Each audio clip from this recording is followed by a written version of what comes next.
alguns dos fariseus que estavam ali, bem pertinho de Jesus, não olharam para Jesus. Gente, quando a gente percebe a imbecilidade que está no coração humano, quando o ser humano se deixa conduzir pelo pecado, aquilo que São Paulo escreveu aos aos Efésios, que o ser humano, quando tem o entendimento obscurecido, ele fica cego para as graças de Deus. Nós não conseguimos entender como é possível. Os fariseus foram homens que conheciam a Bíblia de cor. Eles estavam ali do lado de Jesus, mas ao invés de olhar para Jesus e diante de Jesus, olharem o coração e apresentar o coração ferido e machucado para Jesus, eles ficaram olhando as atitudes dos apóstolos. E por que Jesus retoma um texto do Antigo Testamento, conhecidíssimo, quando Davi entrou no templo e comeu o pão da preposição, esse pão que só podia ser consumido pelos sacerdotes? Porque os fariseus estavam baseando-se na Bíblia para condenar os discípulos de Jesus e o Senhor dos discípulos. A pergunta que os fariseus fazem não é para aprender alguma coisa. Tem pergunta que a gente faz que é para aprender. Agora tem pergunta que você faz que é para ofender. Pode me dizer o senhor em que lugar estava até essa hora? Essa pergunta é para aprender alguma coisa? É para ofender. A pergunta dos fariseus também: por que fazeis o que não é permitido no sábado? Jesus teve uma vontade de chamá-los de anta. Ficou com dó. Eles usaram o conhecimento bíblico que tinha para questionar as atitudes dos discípulos. É isso que o encardido vai fazendo conosco, e por isso o contexto dessa primeira leitura é espetacular. Se você observar, principalmente na Bíblia Ave Maria, nós temos aí a conclusão da primeira parte da carta aos Coríntios. São Paulo escreveu a carta aos Coríntios para resolver alguns problemas sérios que tinha lá, e para ensinar a comunidade de Corinto como viver em Cristo Jesus, como viver o senhorio de Jesus. E o primeiro problema que Paulo vai atacar, e às vezes a gente até se pergunta, mas por que ele coloca isso como primeiro problema? Se tinha problema mais grave. O capítulo 5 de Coríntios, a sequência desse texto que nós acabamos de ler, vai tratar de imoralidades seríssimas.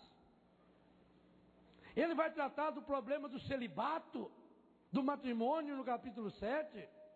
Ele vai tratar do problema da ressurreição. Ele vai falar dos carismas no capítulo 12.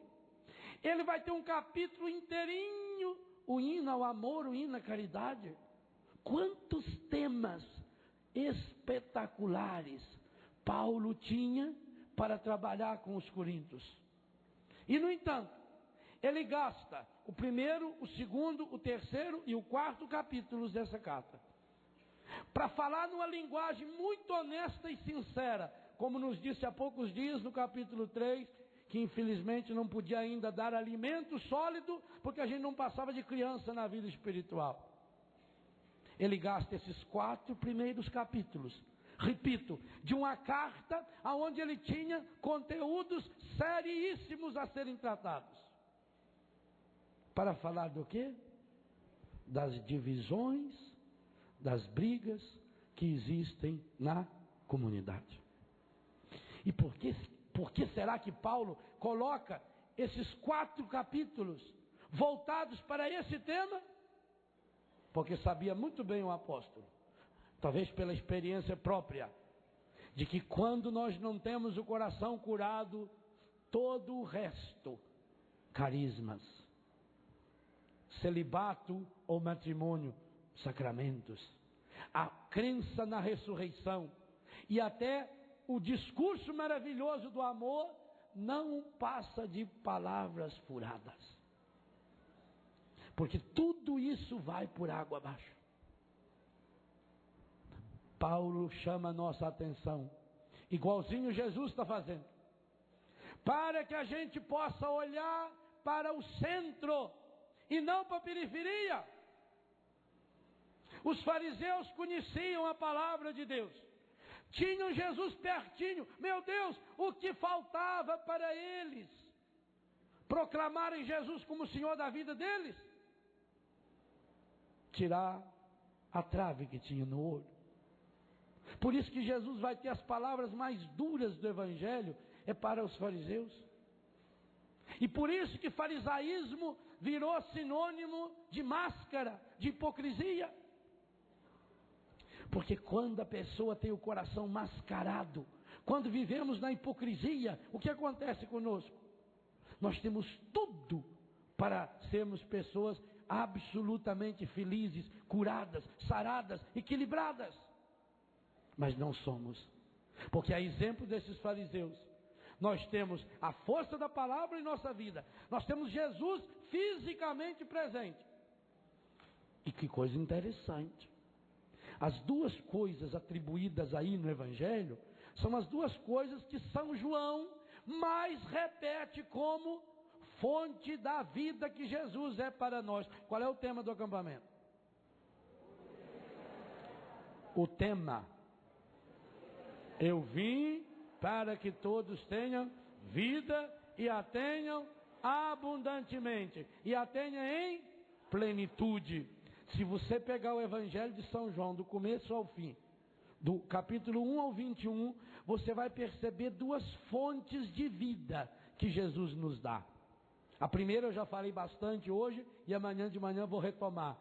A primeira grande fonte de vida é a palavra. Tu tens palavras de vida eterna. E a segunda fonte de vida, que Jesus repete umas 6 ou 7 vezes no capítulo 6 de São João: eu sou o pão da vida, eu sou o pão vivo. E São Paulo vai retomar essa temática da Eucaristia no capítulo 11 de Coríntios. Aliás, uma das frases que mais nos faz arrepiar-se diante da palavra. Capítulo 11 de Coríntios, Paulo diz: vocês vivem muito mal a Eucaristia. Por isso, entre vocês, há tanta gente doente, há tanta gente que sofre e há tanta gente que morre. São palavras literais? Você tem a Bíblia na mão? Corra um pouquinho para frente. 1 Coríntios 11. É exatamente isso que eu estou falando, para você ver a seriedade da temática que Paulo aborda na carta aos Coríntios e o peso que ele dá a esses 4 primeiros capítulos que a liturgia de hoje conclui para nós. O capítulo 11 de Coríntios, versículo 17, ele fala da celebração da Eucaristia. Aquilo que ele recebeu do Senhor, ele nos transmite. Lá no versículo 28, ele começa dizendo assim, aliás, no versículo 27, portanto, todo aquele que comer o pão ou beber o cálice. Que pão? O pão da vida, essa vida que Jesus veio trazer. Portanto, todo aquele que comeu o pão, bebeu o cálice do Senhor indignamente, será culpável do corpo e do sangue do Senhor. Há uma outra tradução muito boa que diz: está comendo e bebendo a própria condenação. Agora veja o versículo 28, como é que Paulo individualiza a questão. Que cada um está se referindo a quem? A eu, não a nós. Cada um é a mim. Se examine a si mesmo. Não parece erro? Que cada um Se examinar é quem? Eu se examinei o outro? Que cada um já é eu. Se examine já é eu. A si mesmo é 3 vezes. Será que é defeito? É não. A insistência, essa individualização que Paulo faz, é para falar o que vem em seguida? Que cada um se examine a si. Porque enquanto fica olhando o defeito do outro, primeira leitura, enquanto está com a trave no olho, fica olhando o cisco que tem no olho do outro. Sabe qual é o problema mais fácil que tem que resolver no mundo? O problema dos outros. Não tem problema mais fácil sendo dos outros. Que cada um se examine a si mesmo. E assim coma desse pão. Quando é que eu posso comer desse pão? Depois de 3 exames de consciência. Que cada um se examine. Talvez seja por isso que em toda a missa tem 3 exames de consciência. Já notaram? No ato penitencial, é o exame de consciência. Depois, o Cordeiro de Deus. E depois, Senhor, não sou digno. Talvez seja por causa disso, eu não sei. Os litúrgicos aí depois que esclareçam. Que cada um se examine a si mesmo. E assim, dessa forma, depois disso, então, coma desse pão e beba desse cálice. Aquele e aquela que o come e o bebe sem distinguir o corpo e o sangue do Senhor, come e bebe a sua própria. Agora lê o versículo 30 aí. Olha que pedrada.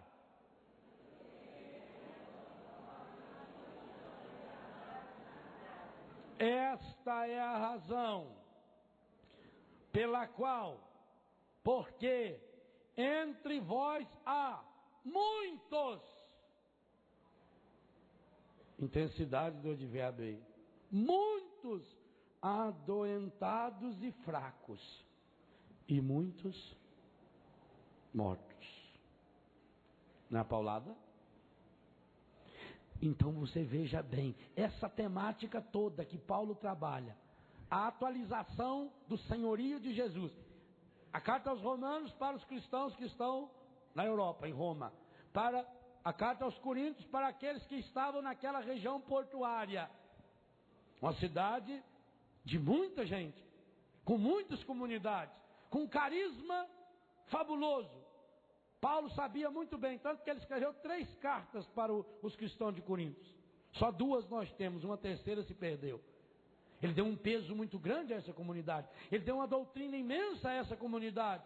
Mas a base que segura essa doutrina e que vai voltar depois, como acabamos de ver nesse capítulo 11, é a vida em comunidade, a divisão na comunidade. A Ave Maria traz como subtítulo do versículo 9 do capítulo 1, divisão na comunidade. A conclusão desse terrível problema é esse trechinho que nós acabamos de ouvir. Paulo retoma: se apliquei tudo isso a mim e a Apolo, foi por vossa causa, para que por meio de nós aprendais a não ultrapassar o que está escrito, e que vos não ensoberbeçais, tomando partido a favor de um e contra o outro. Meus irmãos, minhas irmãs, que tristeza, hoje nós estamos reproduzindo, e Jesus com certeza reproduz para nós o puxão de orelha aos fariseus. Eles tinham a palavra, eles tinham Jesus, mas ao invés de olhar para a palavra e para Jesus, eles foram olhar para quê? Para aquilo que eles julgavam ser defeito nos apóstolos. E por isso eles vêm ofender Jesus. Eles aproveitam, eles ficam tentando achar um jeito de achar alguma coisa estragada. Aqui está a dinâmica do encardido em nossa vida, em nossa família, em nossa comunidade. Eu disse hoje de manhã que o encardido trabalha em nós um princípio que eu chamei menos-valia. E agora nós vemos o outro lado da moeda, é um princípio que ele trabalha em nós, que nós podemos chamar de mais-valia. Naquilo que nós prestamos, somos imagem e semelhança de Deus, o encardido nos reduz. E naquilo que nós deveríamos reconhecer a fraqueza, ele incha o nosso coração de orgulho. Ele incha o nosso coração de prepotência. E então, ao invés de olharmos para Jesus e dizer: Jesus, cura minha vida, eu preciso dessa restauração, eu preciso dessa transformação, eu fico olhando para as atitudes das outras pessoas e condenando, e comentando, e estragando. Paulo está nos dizendo, na dinâmica que ele usa dessa carta aos Coríntios, que enquanto nós não resolvemos o seríssimo problema da divisão na comunidade, da divisão na família, o Evangelho não chega ao coração das pessoas. E isso que Paulo fala de modo tão prático, Jesus também falou, Jesus também rezou, quando no capítulo 17 de São João, ele rezando, ele diz, versículo 21 e versículo 23, Pai, que eles sejam um, a fim de que, agora pensem na seriedade dessa reza de Jesus, Pai, que eles sejam um, a fim de que o mundo creia que tu me enviaste. Gente, nós sabemos que no Evangelho de São João, crer em Jesus significa salvar-se. Nós sabemos que pelo menos 1/6 da humanidade não crê em Jesus. Talvez 1/5 da humanidade não conheça Jesus. Hoje, tantas guerras, tantas misérias, tantas desgraças, porque as pessoas não conhecem Jesus. E as pessoas que não conhecem Jesus, essas pessoas não podem ser salvas. E essas pessoas, para serem salvas, precisam ter um encontro pessoal com Jesus. E como é que essas pessoas poderão ter um encontro pessoal com Jesus? A partir da minha e da sua vida. Então veja a responsabilidade nossa. Porque eu disse várias vezes hoje de manhã, de muitas outras formas, essa é uma lei espiritual. Depois que Deus criou o mundo, ao terminar o princípio da criação, quando chegou o ápice da criação, Ele criou o ser humano. A partir da criação do ser humano, Deus nunca mais agiu diretamente na história. Nunca mais. Nunca mais. E essa é uma lei espiritual irrevogável. Foi Deus que determinou. Deus age no mundo através do ser humano. E aqui tem uma coisa terrível. Você sabia que o encardido, por ser puro espírito, ele também não tem nenhum poder de agir no mundo? Nenhum. O encardido não pode agir, por sendo ele espiritual, ele não pode agir no mundo material. São duas realidades que não combinam. O único jeito do encardido agir no mundo é através das pessoas, através de mim, através de você. Por isso ele nos quer. Por isso São Paulo diz que a natureza geme, espera ansiosamente a libertação dos filhos de Deus. O único jeito do mal atingir o mundo é através do ser humano. Não tem outro jeito. Impossível. Porque se o próprio Deus estabeleceu o ser humano como lugar do seu encontro com a criação, o único ser na natureza, criado pelo desejo próprio do Criador, com um objetivo próprio, que contém em si a matéria do mundo e o Espírito de Deus, feito com o material do mundo, com o pó do mundo, com a costela do mundo. O ser humano recebeu um sopro divino. No ser humano há um encontro do material mundano com o espiritual, com o divino. Por isso o único jeito de Deus agir na natureza é através do ser humano. O único jeito, e isso é terrível, do demônio agir no mundo é através do ser humano. Por isso ele tem que nos seduzir. Por isso ele tem que alargar o caminho. Meu irmão, minha irmã, que coisa terrível! Quando nós falamos mal um do outro, quando nós fazemos fofocas, quando nós brigamos, quando nós criamos divisões na comunidade, nós estamos nos colocando como instrumentos do encardido para que ele haja no mundo.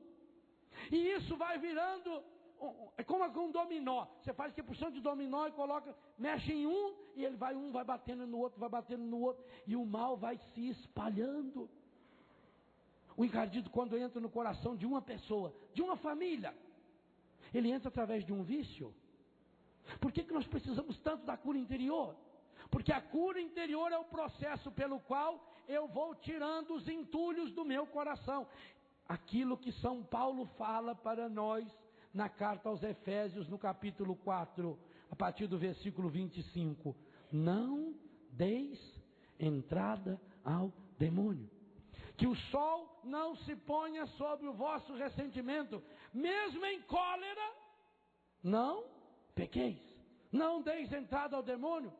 Porque São Pedro vai dizer que o encardido fica como um leão, ele fica nos rondando, esperando a hora de dar o bote. Porque sem a minha autorização ele não pode agir em mim.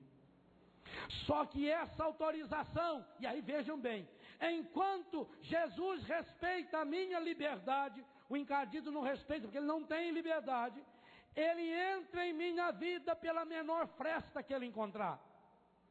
E uma das portas, das principais portas de entrada dele na história humana é através do coração ferido e machucado pela mágoa, pelo ressentimento. Por isso que hoje à noite nós queremos nos colocar diante do Senhor, diante do Santíssimo Sacramento, esse Cristo que está se assumindo para nós na matéria do pão e do vinho. É esse Deus que estará entre nós hoje à noite. Esse Cristo que nós celebramos agora na Eucaristia. Nós vamos adorar na noite de hoje para suplicar ao Senhor a cura, a restauração do nosso coração. Porque enquanto houver essas entradas, esses túneis subterrâneos que a gente não percebe, então o encardido entra na vida de uma família, por exemplo, através do vício do pai.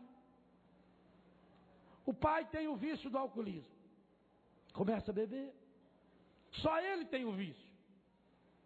Talvez nem seja pecado o vício dele ainda. Começou por um erro, começou por uma desilusão, ou por uma brincadeira. Ou como eu tenho um filho lá em Betânia, começou porque ele trabalhava muito na chuva, cortando madeira, e chegava em casa, o pai, para eles não ficar resfriados, o pai dava um gole de cachaça. Começou assim. Não sabia, coitado, o pai não tem culpa nenhuma, não sabia que ele tinha predisposição para essa doença. E depois estragou e destruiu a família inteira. Então, entrou por uma bobagem, por um vício. Aquele vício começa a crescer. O encardido, ele vai se acomodando, ele vai se alastrando dentro da comunidade, ele vai se alastrando dentro da família, porque ele só pode agir na família através do outro, através de mim. O que Jesus está chamando a atenção é, se nós não olhamos para Ele, nós acabamos fazendo como os fariseus. O Filho do Homem é o Senhor do sábado. Jesus está dizendo, eu estou aqui, eu posso salvar você. Você sabe disso, a palavra aponta para mim. E que pena, nós também fazemos isso. Porque quando nós vivemos o desamor entre nós, quando nós vivemos e cultivamos mágoas, quando cultivamos ressentimentos, quando cultivamos a fofoca, nós estamos abrindo um espaço imenso no nosso coração. E a comunidade começa a enfraquecer, a enfraquecer, a enfraquecer. Meu irmão, minha irmã, hoje a palavra de Deus quer ir num cerne de um problema muito, muito, muito sério.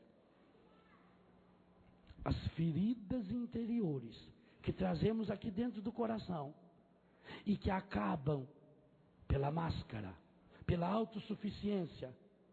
Por isso que São Paulo, ele não tem medo de dizer que importa que eu seja transformado num lixo, a escória da humanidade. Mas ele está dando lição, como ele conseguiu fazer, ele e os apóstolos. Insultados, abençoamos. Perseguidos, suportamos. Caluniados, consolamos. Quem de nós pode dizer isso? Quem de nós, quando foi insultado, abençoou? O único jeito de vencer o mal é com o... Não tem outro jeito. Mas falaram de mim. Sabe o que deixa a gente triste quando falam da gente? Quando é verdade. Você quer ver uma verdade que a gente está tentando esconder? A gente tem um defeito, a gente tem uma falha, a gente não quer que ninguém descobre. E aí, uma pessoa vem e fala alguma coisa, e é exatamente aquilo que eu estou tentando esconder. Eu fico revoltado. E aí eu digo que o problema está no... Por que você está triste? Eu estou triste porque fulano falou isso. Sim, que poder essa pessoa tem de falar alguma coisa e isso mudar a sua vida? Se aquilo que a pessoa falou deixou você triste, é porque ela falou uma... Tenta lembrar a última vez que você ficou triste porque alguém falou alguma coisa de você. Fecha o olho assim um segundo e pensa. Última vez que alguém falou mal de mim. Por que eu fiquei triste? E pensa bem, se não é algo que está há muito tempo embutido no seu coração e que você está tentando esconder. Pois hoje eu queria dizer a você, não esconda mais. Mostra para Jesus. Se Jesus rezou, Pai, que eles sejam um, a fim de que o mundo creia que tu me enviaste, e o mundo está precisando acreditar. O mundo está com urgência absoluta de acreditar em Jesus. Sem Jesus não tem outra saída. Meu Deus, eu saber que eu posso de alguma forma contribuir para que esse mundo imenso seja curado, seja restaurado, seja tocado.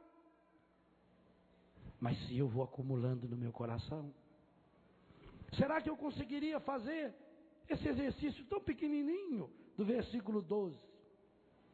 Insultados, abençoamos. Perseguidos, suportamos. Caluniados, consolamos. Chegamos a ser como o lixo do mundo, a escória de todos até agora, por causa de Cristo. Ele começou no versículo 10. Nós, estultos, doidos, loucos, por causa de Cristo. E vós, sábios em Cristo. Nós, fracos, e vós, fortes. Vós, honrados, nós, desprezados. Até esta hora padecemos fome, sede, nudez. Somos esbofeteados, somos errantes, fatigamo-nos trabalhando com as nossas próprias mãos. Insultados, abençoamos, perseguidos, suportamos, caluniados, consolamos. Por quê? Que força é essa que nos leva a aceitar essa humilhação? Qual é o preço do quadro? Será que você está disposto? Será que você está verdadeiramente disposta para a oração de cura interior que nós queremos fazer hoje à noite? Eu penso que muitos de nós não estamos, não. Eu penso que muitos de nós vamos até Jesus igual o jovem rico. Senhor, o que fazer para ser feliz, para ser curado? Mas na verdade não está querendo saber a resposta. Na verdade queria assim: Jesus, põe a mão na minha cabeça, resolva esse meu problema para mim. E isso Jesus não faz. Jesus não vai resolver nenhum problema seu. Nenhum. Entregue o seu problema para Jesus, Ele resolve. É mentira? Ele não resolve. Ele vai dar força, garra e coragem para você arregaçar as mangas e resolver. Essa é a diferença da cura interior.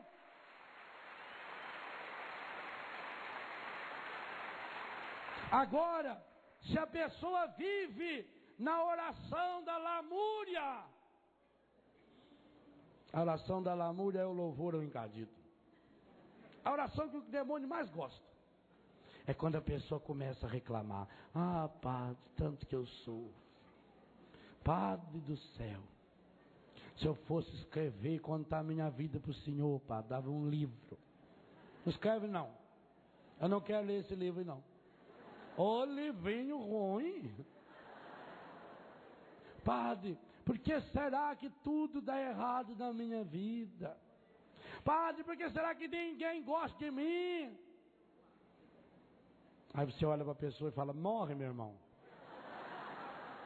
A pessoa quer morrer? Quer morrer nada. Ela quer atazanar a gente. Ela não quer morrer coisa nenhuma. Quem quer morrer não avisa. Quer chamar atenção, quer se fazer de vítima. É coração ferido e machucado. Os fariseus estavam querendo provocar Jesus, mas Jesus que os provocou. Jesus os chamou para que olhassem para si. E nós para quem estamos olhando? Será que eu consigo de fato olhar para esse Jesus e dizer: Senhor, o problema está em mim? Agora, enquanto nós ficamos elegendo os culpados dos nossos problemas, nós não os resolvemos. Meu irmão, tira a máscara hoje. Não tenha medo de tirar a máscara diante de Deus. De dizer: Senhor, eu estou aqui. Agora, eu tenho que ter um motivo muito grande que me leva a ter essa coragem de arrancar as minhas máscaras. E esse motivo é: eu quero ter esse encontro pessoal com Jesus. Eu quero que Jesus Cristo seja de fato o único Senhor da minha vida, o único Senhor da minha história. Mas para isso é preciso tomar uma decisão. A decisão de deixar Jesus ser o centro da minha vida. E essa decisão custa que preço? Que tudo é esse que você precisa colocar hoje aos pés de Jesus.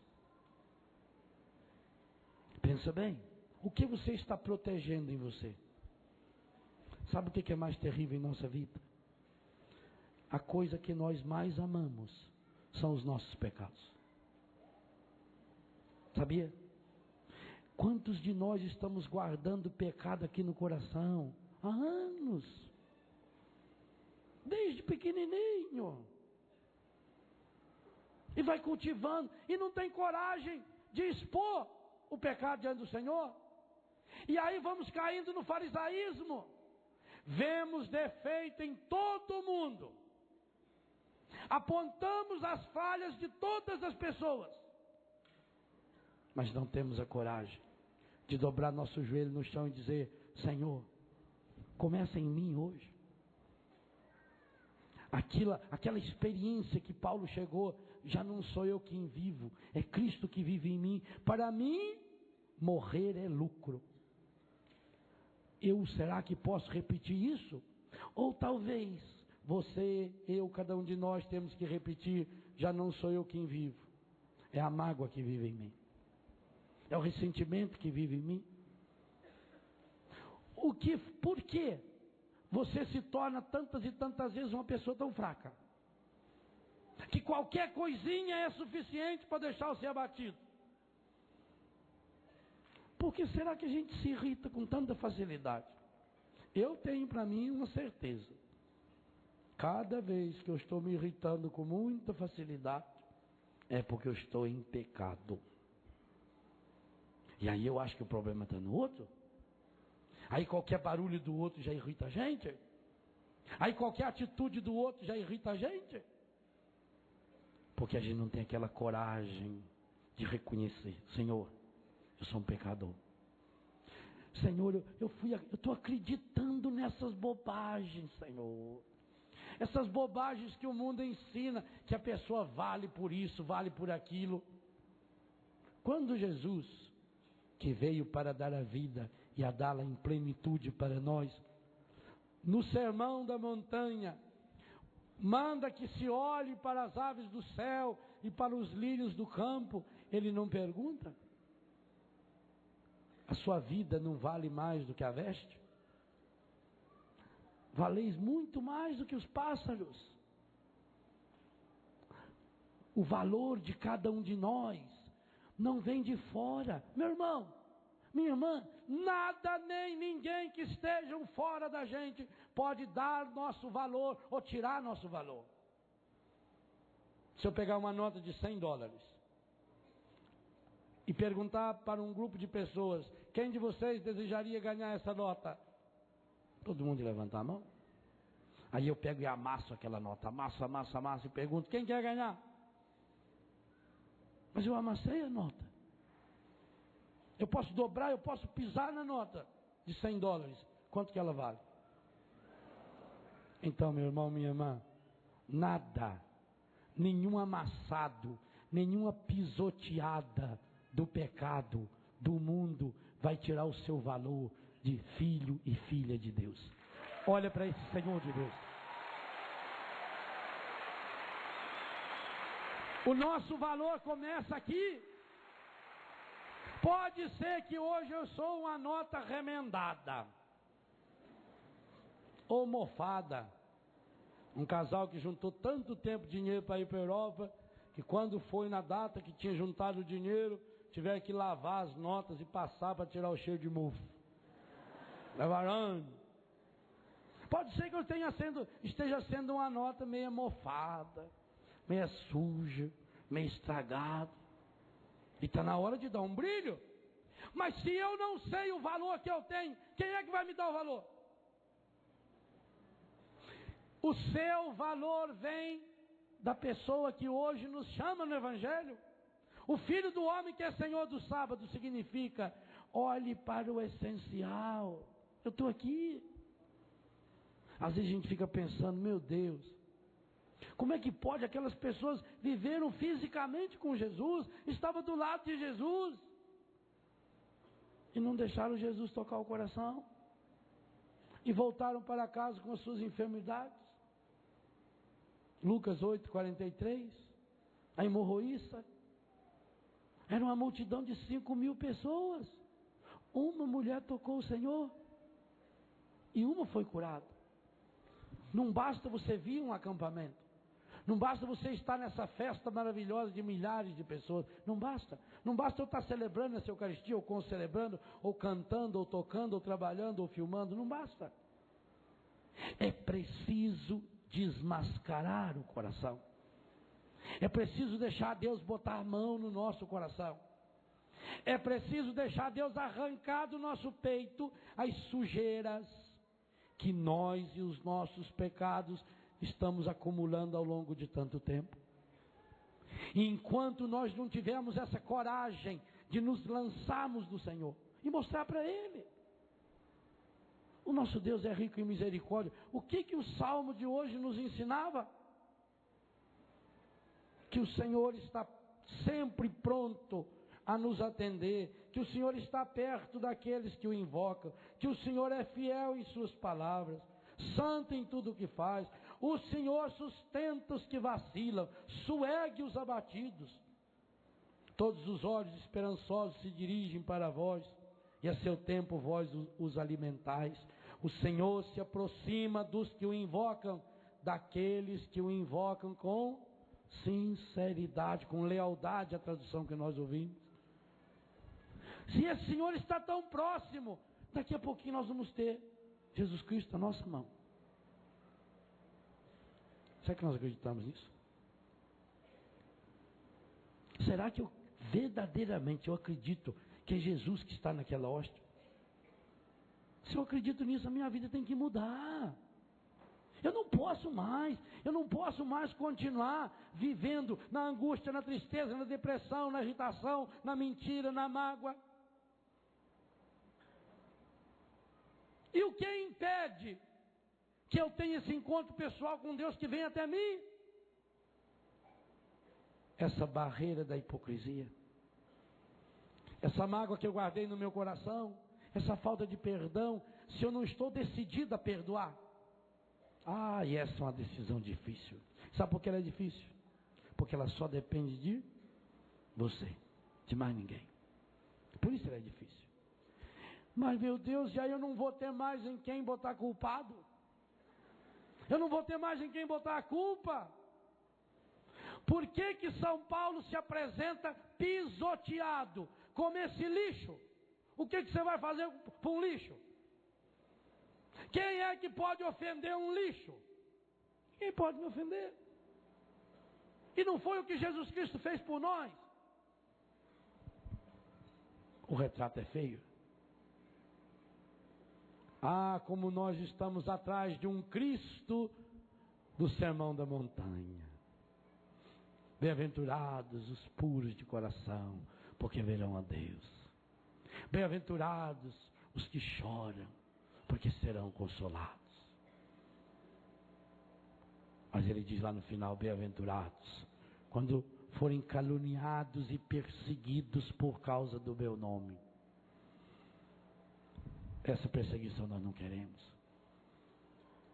Imagine se hoje, essa revolução que o mundo está caminhando rapidamente para ela, já tivesse se instalado, e que os cristãos fossem condenados pelo puro e simples fato de serem cristãos. Você seria condenado? Não seria condenado porque usa um crucifixo, uma camiseta. O seu jeito de viver condenaria você? Sabe o que dói no nosso coração, meus irmãos? É saber que muitos de nós permaneceríamos intactos, porque ninguém ia notar. Lá no trabalho, nota que você é cristão? O jeito que você anda na rua, as pessoas notam que você é cristão? O jeito que você ama? Qual é a sua diferença em casa? O seu jeito de tratar as pessoas? Enquanto não formos pessoas de corações curados, enquanto continuarmos com os milindres, vamos ser pessoas pessimistas, negativistas, que só sabe ver o negativo, só sabe reclamar da vida e fica atrás, que nem beija-flor, de flor em flor, atrás de uma oraçãozinha que me emociona. Se eu publicar o pedacinho do Salmo 38 no jornal da minha cidade, eu vou receber uma cura. Se eu rezar uma frase do Salmo 90, tudo se resolve na sua vida. Se eu ler aquele trechinho 9 dias seguidos, Deus resolve tudo na minha vida. Mentira. O encardido rezou o Salmo 90 para Jesus e Jesus chotou ele lá de cima do morro. Não está na palavra que ele rezou o Salmo 90? E Jesus chotou ele de lá. E ele sabia a Bíblia. Igual os fariseus sabiam. O encardido também esteve próximo de Jesus. Mas sabe qual é o grande drama dos fariseus, do encardido e dos cristãos que ainda não foram curados? É que quando eles chegam perto de Jesus, eles não chegam para falar do seu coração, da sua enfermidade. Eles vão para falar e olhar os defeitos das outras pessoas. Isso é triste. Pai, que eles sejam um, a fim de que o mundo creia. A primeira comunidade cristã, cheia do Espírito Santo, que partilhavam tudo, que tinham tudo em comum, que perseveravam na doutrina dos apóstolos, na fração do pão, nas orações. Os homens e as mulheres curados pelo Espírito Santo. Os homens e as mulheres que experimentaram a vida plena de Jesus, viveram e transmitiram a possibilidade de viver em família, em comunidade, que se ama e que se perdoa. E eu penso que essa graça que nós precisamos pedir nessa missa, e começar nessa missa, a preparação para a nossa oração dessa noite. Então eu peço a você agora, que por um instante feche seus olhos, e pense, o que eu gostaria de colocar sobre esse altar, junto com esse pão, junto com esse vinho, para que fosse transformado pelo Senhor. Que área da minha vida precisa? Mas eu queria que você pensasse também, qual é o preço que eu verdadeiramente estou disposto a pagar? Jesus está vendo o nosso coração.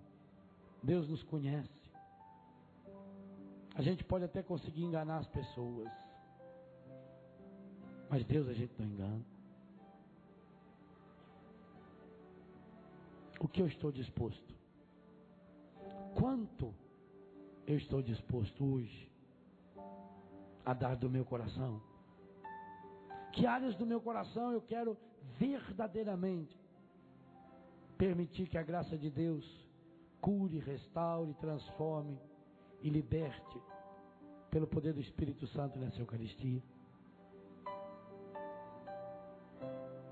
Imagino que nessa tarde, que no início dessa noite, na adoração de hoje à noite, fosse a reprodução daquele grande leilão. Será que eu seria aquela mulher que arrematou o quadro feio? Será que o amor que eu tenho dentro do meu coração por Jesus é grande o suficiente para levar-me a arrematar esse quadro? Ou eu estou guardando os meus bens, o meu dinheiro, o meu tempo, a minha inteligência, porque eu quero comprar aquele outro quadro, aquele carro, aquele animal, aquela obra de arte? E estou deixando passar, como os fariseus, o Senhor da vida que passa por mim. Hoje eu não quero deixar passar. Hoje eu não quero deixar passar essa graça. Hoje eu quero tomar posse dessa graça, como se fosse a minha primeira Eucaristia, como se fosse a última. Eu quero colocar meu coração nesse altar. Mas eu quero também colocar nesse altar, junto com o seu coração e com a sua vida, o coração e a vida de tantas e tantas pessoas espalhadas mundo afora, que nos acompanham pela televisão, pelo rádio, pela internet. Mas principalmente aqueles bilhões de seres humanos que nessa hora sequer estão pensando em Deus. Os bilhões de seres humanos que nesse momento estão mergulhados no pecado. Os bilhões de seres humanos que nesse momento estão afastados da graça. Quero pensar nas milhares de pessoas que nesse momento estão nos hospitais, nas cadeias, nos prostíbulos, naquelas dezenas, centenas, milhares de pessoas que nesta hora estão praticando um roubo, um assassinato.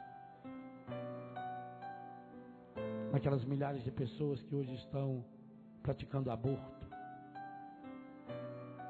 Aquelas milhares de pessoas que hoje estão investindo o seu dinheiro para montar cenais de guerra.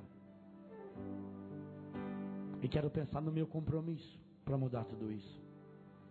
E de saber que essa missa, hoje aqui, nessa nova assembleia, em torno da palavra e em torno de Jesus, que ela pode chegar ao coração dessa pessoa e pode mudar o rumo da história. É por isso que eu quero colocar acima desse altar o projeto Dai-me Almas desse mês. No dia em que celebramos a independência, eu quero convidar você a participar ativamente desse momento de doação e de oferta, para que o nosso país possa de fato ser independente. Independente das drogas, independente da prostituição, independente da violência, independente da corrupção, independente da mentira, independente das angústias e depressões que invadem os corações de milhares de irmãos e irmãs nossos espalhados por esse país. Eu quero convidar você hoje a colocar nessas oferendas, na sua doação, o quanto você é capaz de se empenhar pelo leilão do reino, pelo Senhor da história,